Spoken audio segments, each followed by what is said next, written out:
morning.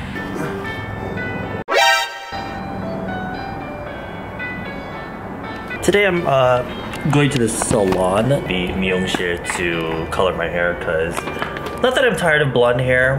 I used to have colored hair years ago, so it would always change every day, every time I would shampoo it.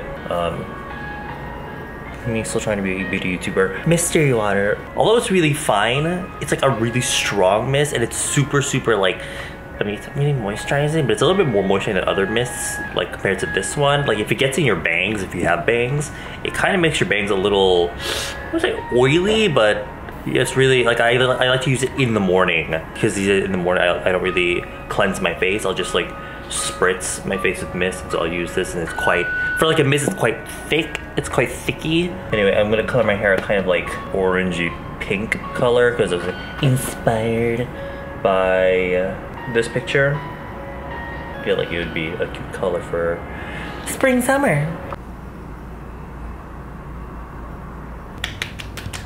Also, since we're on the topic of 3C products, they have this new sun stick that's also a primer.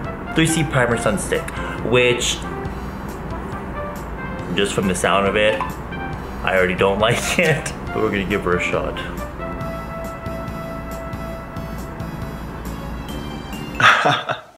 You know those videos on YouTube where it shows people trying on sunscreens, and like they'll use a special like UV camera to show you like the parts of the face that are like UV protected come out like dark? I always wish that was like commercially available, because wait, this is really close.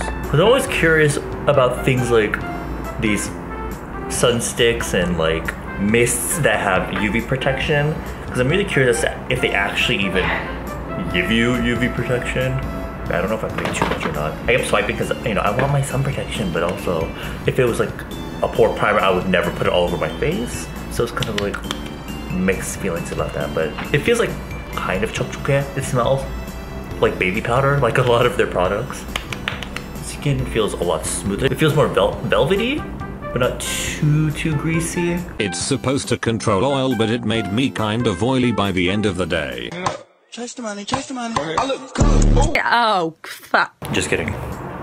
Don't know how I feel about that stick. It kind of made it so that when I was putting my powder on with my big powder brush, it was like rubbing off my concealer. Not surprised. Maybe I should let it set before I put anything on top. Anyway, I'm gonna go to the salonist now.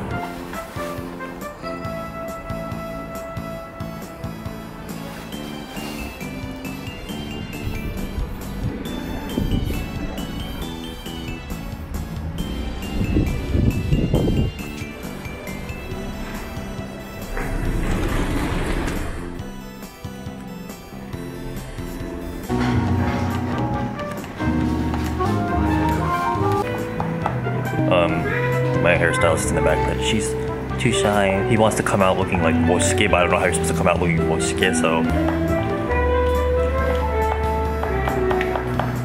Namin, 인사 부탁드리겠습니다. Oh my god, 어때요? 예쁩니다. 다행이네. 와우.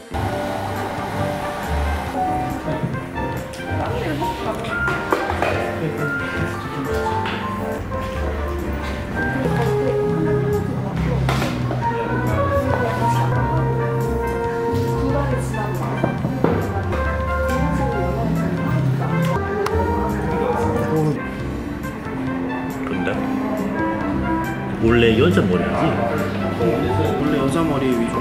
Namin actually originally does girls' hair, but he does boys' hair, I guess, really well too. So his salon is in Gangnam. It's near Gangnam Station. So if you're in Korea, stop by. I'll leave his link down below and his Instagram. 에디.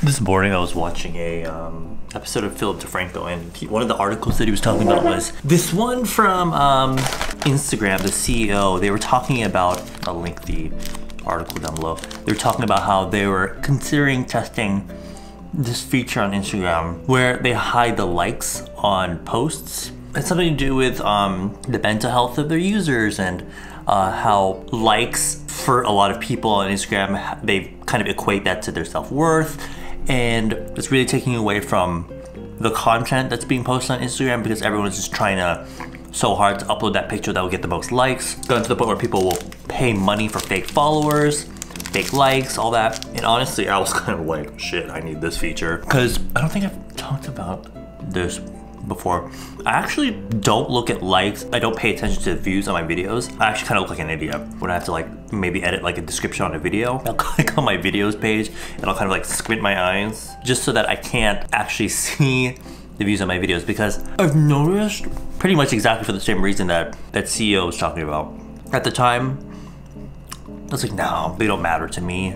But if they didn't matter to me, why am I going about it this way? If I'm being honest, I kind of prefer it this way. I kind of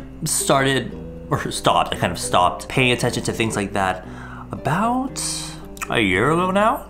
Honestly, it's probably one of the best decisions I've ever made for myself. I'm not the type of person to talk about, mental health and, things of that nature, because not an expertise. But from my experience, things like view count, the way number of likes, comments on videos, on pictures and things like that, really, it can be like a double-edged sword, I think. It can give you like that sort of confidence that, because a lot of people that started, especially back in the day, a lot of people that started YouTube, I feel like it's changed now, because especially like with the money aspect, back in the day, back in my time, we were all kind of like outsiders. Not necessarily, but people, kind of like awkward people, I feel like, would start YouTube. YouTube was like an outlet for us. We kind of just posted because we wanted to post and because we had something to share or whatever on the internet. I don't know.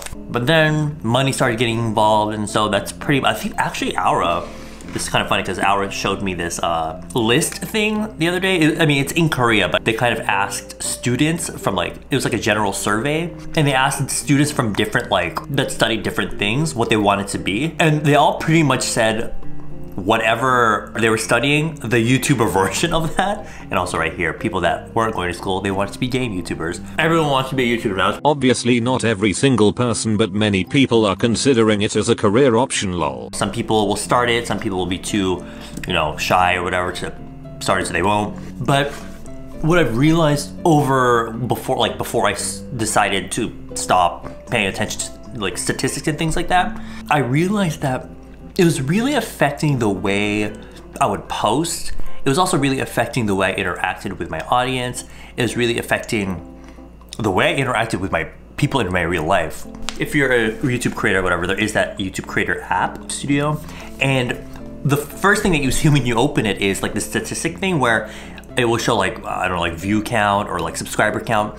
And it will show your activity within the past 7 days. And it will show you a red arrow going down or a green arrow going up, showing you whether you increased or you decreased. And that shit really bothered me, and it really affected the way I was making content. I was like, oh my god, I gotta make the content that will get me there and give me that green arrow. And there was a point in time where I was doing really, really well on YouTube, consistently, so it was always green. And if that was around the time when I was really paying attention to that app, but then it started going red, at some point, which is normal, to be honest, that really fucking got to me. And so it made me think what, am I doing something wrong? Am I not posting good enough content? I feel like this sort of attitude applies to many social media things, specifically if you are a creator. Again, I can only speak for myself, but I kind of see this with other people as well. You'll meet a lot of YouTubers that'll be people ask oh, how do you do with hate or something? Oh, whatever, I don't fucking give a shit, I don't care. And over time you kind of develop this sort of attitude of oh, whatever, it doesn't affect me, or I don't care, or naturally you kind of, well, in general, either way, when you really get into social media and you start building a following, you naturally have to, but also you naturally just do build a sort of thick skin, I suppose. But I always feel no matter what, to some degree, that shit is gonna affect you in some sort of way. Mostly mentally, I guess. It kind of depends on your personality. For me, it's kind of pretty bad. I care a lot about what people have to say about me, because I'm a pussy. If it's a comment that's oh, you know, that has to do, I feel, okay, I often say comments that like are really dumb that have to do with like maybe my appearance or whatever, but the ones that really get me, I feel like that really get people are the ones that kind of talk about the creator or influencer as if that person knows them. That really fucking gets me. There's really nothing you can do about it, because once they feel a certain way about you, they kind of don't really change their mind. There are very few cases where you can change their mind, but I feel like in this day and age where the average internet user, I mean, there is the chunk of internet users that kind of have grown up already and they're kind of past like the dumb, silly insults. I feel like in my realm of YouTube, I do have like people that really fucking get you with like those types of comments that can be really annoying. And so, you know, as I did grow a following, there's gonna be, no matter what you do, you're gonna have haters, no matter what kind of content, no matter how nice you are, there's always gonna be the type of people on the internet that, you know, and that's just the thing with getting famous. I'm kidding. Just growing a sort of following. It's gonna happen because people will have their opinions about you, and I think that's totally fine. There was that point in time where I would always like try to be so defensive about myself, but I kind of just like let it go and let them think what they want to think about me, I guess. But in order to do that, what I had to do was kind of just like completely shut that out of my life. I didn't want to pull like a Michelle Phan and kind of just, no shades to Michelle Phan, love Michelle Phan. She like escaped to another country, and I was just like, girl, but I can't do that because this is my main job, or my only job. So that's the thing. If you want to be a social media influencer, I think it'd be a good idea to kind of like have a backup plan. Because if this is gonna be your main job, you're gonna have to deal with the things that come along with being a social media influencer, and that includes having to constantly think about content. You know, people will say that views don't really matter to them, but I think if YouTube is gonna be your main job, you kind of have to worry about that. If you're the type of great content creator where all your videos get so many views, like in comparison to your number of subscribers, then you're good. And like if you only post every now and then, you're fine, I guess. Or, you know, you can capitalize that and post more often. But the thing with YouTube is that sometimes if you post too often, people will get tired of you. And so you get less views. And again, you can go about with this attitude like, whatever, you know, I do YouTube because I love it, and, you know, whatever. Views don't matter to me. But then if you're getting less views, you're not doing so hot, then you're gonna have to make more videos to make up for it, you know, to kind of make money. But then adversely it affects you because people are like, oh god, they get really tired of you and they stop watching you completely. Or you change up your content and make it interesting for people again. But then that can also mess you up because your original audience may not care for your new content. It's a vicious cycle, lol. And so you get into like this sort of desperate, like, what do I post? Like, what's the type of, I'm sure you've seen some YouTubers where they kind of make content that's like here or there. They don't really have a specific thing, or they do a specific category on YouTube, but like for example for beauty or whatever, there's certain types of beauty videos that you can do, and maybe one type of video like does really, really well, and so maybe you'll notice that they actually start doing a lot of that kind of content because it did so well that, oh, I need to capitalize on this. And so they keep making it, but what ends up happening in many cases actually is that, well, one, it becomes like a thing, and so it does really, really well, but then people get tired of it. Or the next sort of video in this that follows this sort of style kind of just like doesn't do well, and you're kind of just like, oh, they're just trying to like pull another one of those, you know, whatever video did really well. I'm trying to pull another one of those. Of course, I've done this before so many times.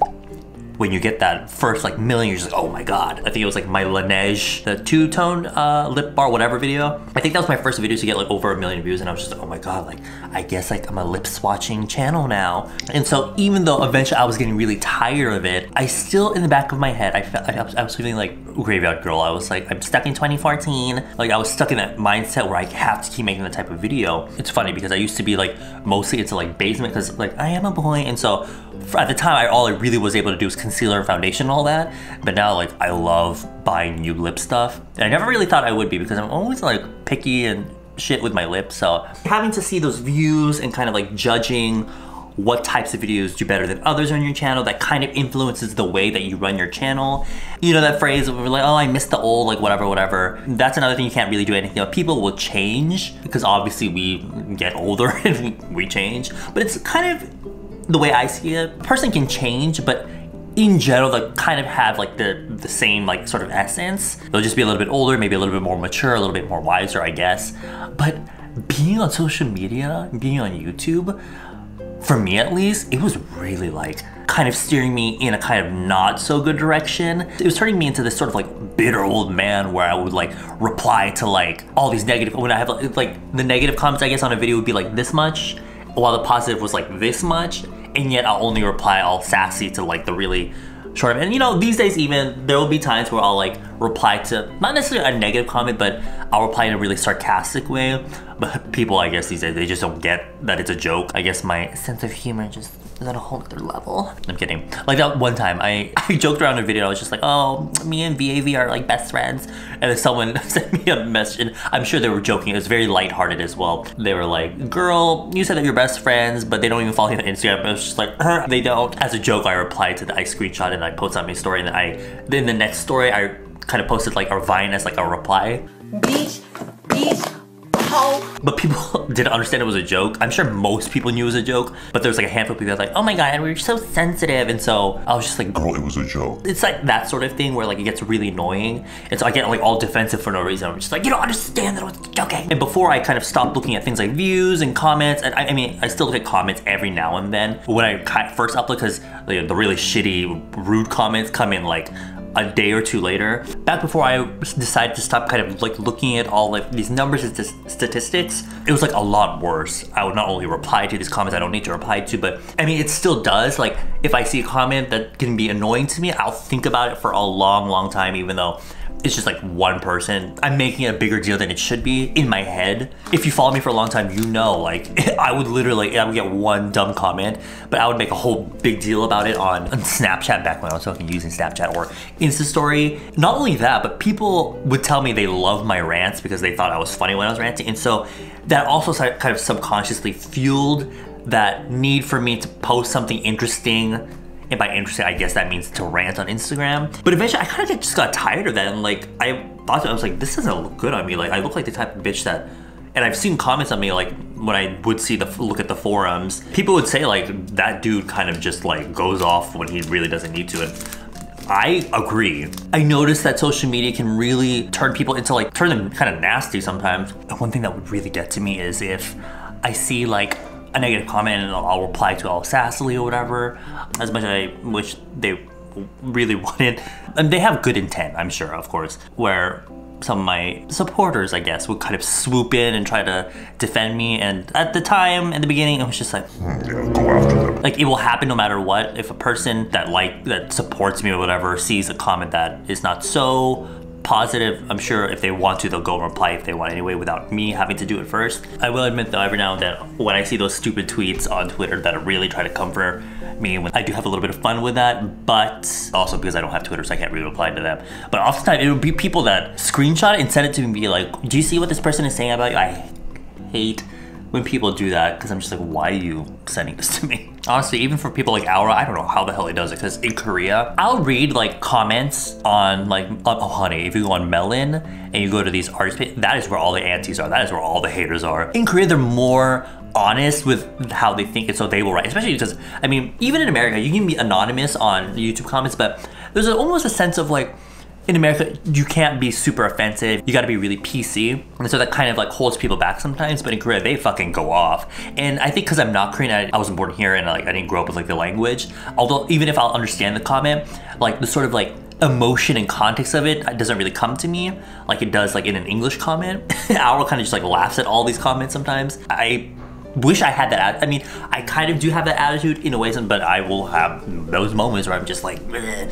And back when I was getting a lot of hate, it got to the point where I'll sit on my phone in front, like I traveled to California and I'll be in front of my best friends that I haven't seen in years, and we're supposed to be having a good time, but I'm like replying to these comments, and it just like got really nasty. I'm the type where if I'm pissed, you will see it in my face. And so people next to me be like, Edward, what's wrong? But like, I'll be like, nothing's wrong. Even though everything was wrong. So instead of like replying to these and giving these long essays trying to defend myself, I was, you know what?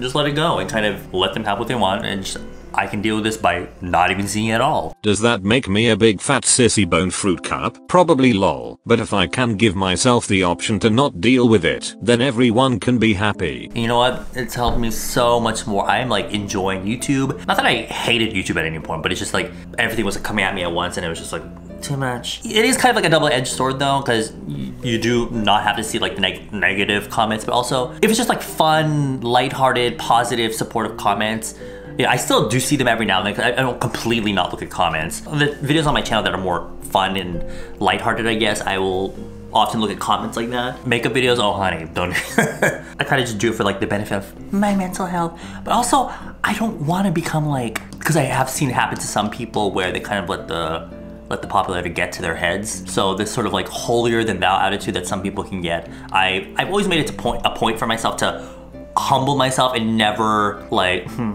girl, I'm just a fucking YouTuber, like what the fuck is that? Let's be honest, for my channel, a lot of people that watch me are like younger, and so they have that sort of like fandom mentality. That can be a good thing, I guess, but it can also be a very bad thing for your attitude, I guess. And I never want to see myself as like better than anyone else, because I'm literally just this person on the internet slapping makeup on their faces and feels alright. I'm a little bit oily in the T-zone, but you know. So yeah, the whole article that I mentioned at the very beginning was kind of just talking about likes, but it really made me think about if, you know, they did implement that feature where you can hide likes, because I don't look at the likes on my pictures on Instagram anymore, because I don't want to have to keep thinking, oh my god, this has to be bigger and better than the last one, and it's got to be a better picture, because that's very toxic,